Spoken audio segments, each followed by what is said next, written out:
2 জুলাই 2024 সরকারি চাকরিতে কোটা বাতিলের সিদ্ধান্ত। 2018 সালের পরিপত্র পুনর্বহালের দাবিতে ঢাকার রাজপথে নামে হাজারো শিক্ষার্থী ও চাকরি প্রত্যাশী। ঢাকা বিশ্ববিদ্যালয় গ্রন্থাগারের সামনে থেকে শুরু হয় মিছিল, যা নীলক্ষেত সায়েন্স ল্যাব হয়ে শাহবাগ মোড়ে গিয়ে থামে। সেখানেই অবস্থান নিয়ে চলে 1 ঘণ্টার বিক্ষোভ ও সড়ক অবরোধ। বিকেল 4:45টার দিকে আন্দোলনকারীরা শান্তিপূর্ণভাবে অবরোধ তুলে নেন।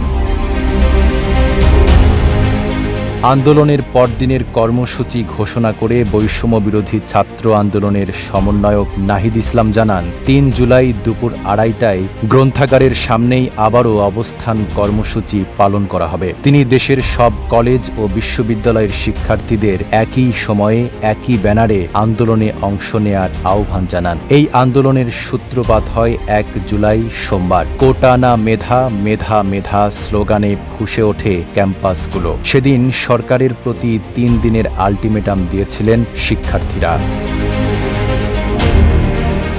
এই ধারাবাহিক আন্দোলন ছড়িয়ে পড়ে দেশের আনাচে কানাচে। বিশ্ববিদ্যালয়, কলেজ থেকে শুরু করে সাধারণ মানুষও একাত্মতা প্রকাশ করে রাজপথে নামেন। পরবর্তী 36 দিন জুড়ে গড়ে ওঠে ছাত্র জনতার ঐক্য, যা পরিণত হয় এক ঐতিহাসিক গণ অভ্যুত্থানে।